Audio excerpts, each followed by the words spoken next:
The Second Amendment, from the day it was passed, limited the type of people who could own a gun and what type of weapon you could own. You couldn't buy a cannon. Those who say the blood of patriots, and all the stuff about how we're going to have to move against the government. Well, the tree of liberty is not water with the blood of patriots. What's happened is that there never been, if you want to think you need to have weapons to take on the government, you need F-15s and maybe some nuclear weapons. The point is that there's always been the ability to rationally limit the type of weapon that can be owned and who can own it. The Second Amendment, from the day it was passed. Very serious words during very serious times from a president whose son was able to illegally acquire a firearm by lying on an official government form, which he has yet to be held accountable for. Welcome back, beautiful and amazing human beings. This is Luke Rudowski of WeAreChange.org. Today's video is going to be definitely a lot more serious, especially with the news of one of our members being gunned down recently. There's also a lot of news surrounding John McAfee. We're going to get into all of it, plus a lot more here on this independent media organization that strives off independent, critical thinkers. Now, Joe Biden's words here were not just flat out wrong here, but they highlight a very dangerous escalation that has been happening in this country from a presidency that an administration that Congressman Justin Amash categorizes by saying, quote, "There's maybe never been a president with less knowledge and worse messaging on the Second Amendment than President Biden." U.S. Congressman Thomas Macy responded to Joe Biden by saying, quote, "Weird flex, that is not okay," quote, "threatening nuclear war with Americans." Now, when we look at gun violence and violent crime, we have to admit statistically that this is a major city problem where guns are already outlawed and politicians routinely release violent criminals onto the streets. This is, by and large, a big city issue, predominantly with urban gang members, but yet Biden is conflating it with patriots. And again, we have to also understand that the history of gun control is racist in itself. It has been used historically to disarm people, and the logic by anti-Second Amendment advocates definitely falls flat on its face many times when questioned, as perfectly represented by this meme that's going around the internet right now. A lot of these arguments being made here are not just immoral, they're absolutely illogical, as well as contradictory to the government's previous stance, where they continued to talk about the events of January 6th. And as all of this is happening, the duplicitous, hypocritical Biden administration, who previously campaigned on supporting Black Lives Matter, reforming police departments, dealing with police brutality, who is now financing police more than ever, as Biden has almost doubled the funding for police hiring programs, increased the flow of military weapons to police officers, while of course continuing reckless military spending, and now announcing that cities should spend their leftover recovery funds for hiring police officers. Meanwhile, as Joe Biden directly tries to point the finger at patriots, we have this story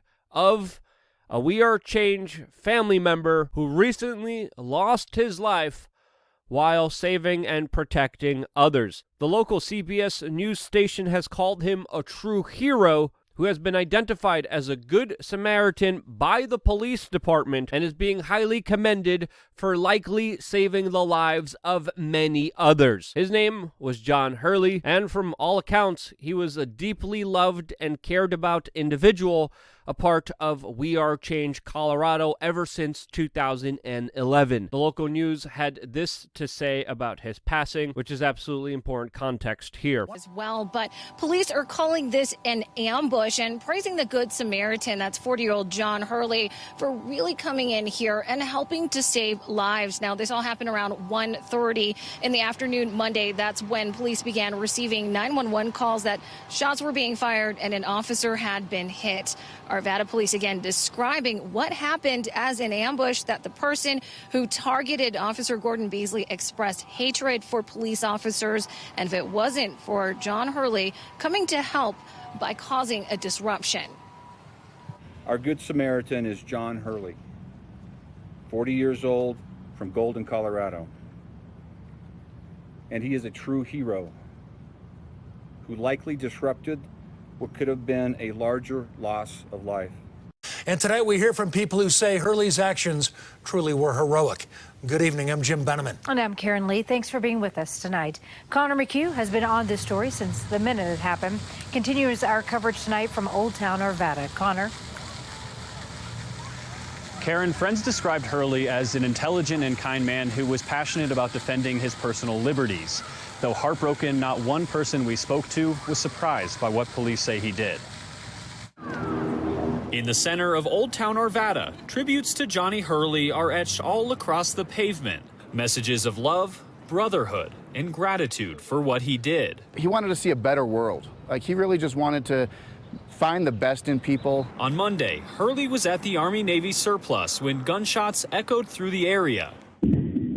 Witnesses say he immediately ran outside with his gun and engaged the shooter in the square. It shocked me, but it didn't surprise me. He's the kind of stand-up guy that would, in that moment, just without hesitation, just go for it and just do the right thing. Corey Blair knew Hurley for more than 13 years, bonding largely over political activism. He says his friend worked as a caterer, lived a simple but self-sustaining life, and was passionate about his personal liberties. He knew how to protect himself. He knew how to protect others. Cody Souls met Hurley at Air Academy High School in Colorado Springs and stayed friends ever since. Ultimately, I think he was a guy with a good heart, and he wanted what was best for people, and he wanted what was best for, his community. Police call Hurley a true hero who likely disrupted what could have been a larger loss of life. Still, questions from his friends remain regarding who took his. I can only hope that he died valiantly against the person that he was trying to end and stop. Just 30 minutes ago, Arvada police released a statement acknowledging that there are many unanswered questions still in this case. A spokesperson says they will release more information in a few days after they are done waiting on interviews, completing those interviews, and waiting on evidence. And again, there's a lot of unanswered questions to what happened here, since, of course, there's an entire story of what happened here missing. And when you look at the early news reports from this shooting that happened Monday, it is Thursday right now, we see an obfuscation of what actually happened here, which should be known, should be public. What happened to Johnny? What was going on there? Well, according to eyewitnesses and local news reports, Johnny was shot by police officers that were responding to the scene. Here's the news organization that broke this very troubling news. In the hours since Monday's shooting, Arvada police have confirmed the gunman was responsible for what has been described as a brutal murder of Arvada police officer Gordon Beasley. The details we are now providing you come independently from 3 ranking and informed sources privy to key information at the highest levels. First, as Arvada PD confirmed, the gunman shot and killed Officer Gordon Beasley. Seconds later, eyewitnesses have reported Samaritan John Hurley responded to the sound of gunshots.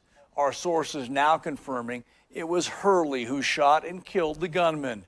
And now the most difficult of the new information. Our sources tell us Samaritan Johnny Hurley was killed by gunfire from a responding officer. Throughout the day, our news managers and members of our investigative team have been in lengthy discussions with Arvada city leaders, making sure they were aware of the information we have uncovered and were prepared to share with you. In response to our calls, Arvada PD offered this statement: "We will not confirm until the investigation team finishes its interviews and reviews forensic information." Here's more for you to consider. Since Monday's shooting, Arvada PD has not said how Samaritan Hurley was killed, only calling him a hero. And the fact here that the Arvada Police Department has been keeping that important detail away from the general public is absolutely concerning, since it raises a lot of questions. The Arvada Police, on their official Twitter account, @ArvadaPolice, tweeted that days after this incident, they have decided, after trying to obfuscate what happened here, to investigate themselves, and later will be releasing information surrounding the details of what actually happened here. We, of course, will be patiently waiting to find out the truth of what actually happened here. But the slow pace of this is absolutely infuriating, as well as the larger efforts to initially try to hide the details of what happened here. Now, again, we're still going to wait to find out what is going on here. There's a GoFundMe for the family members that is started right now that has already raised $34,000. I will be personally contributing to this myself in the future. I hope you guys do as well. They will be helping pay for some of the funeral costs and, of course, going directly to the family. Other people like Thaddeus Russells are trying to organize a protest here because we're getting conflicting statements by the Arvada police that there's some details of what happened here that they can't release, and that the district attorney is asking the police department to go into detail about what happened here. And again, this is going to be a, quote, prolonged investigation, but the frustration, the anger, the sadness, which some hope will dissipate, is here. And as the Biden administration keeps increasing the funding for police departments and then trying to go after patriots, we have to remember this man that was now, according to many sources, shot and killed by the police officers was one of these patriots who cared about civil liberties, personal responsibility, and freedoms. And it was the authorities that took down this hero that prevented a further loss of life. Now, whatever happened here, whether it's a misunderstanding, whether it's an accident, we deserve to know the truth. The people who did this deserve to be held accountable. And sadly, this story is not getting enough media attention than it deserves. This is an absolutely tragic situation that at least we deserve some truth from. And no matter what we find out, this is just an absolute tragedy. I was going to talk about more stuff in this video, especially when it came to censorship, especially when it came to John McAfee.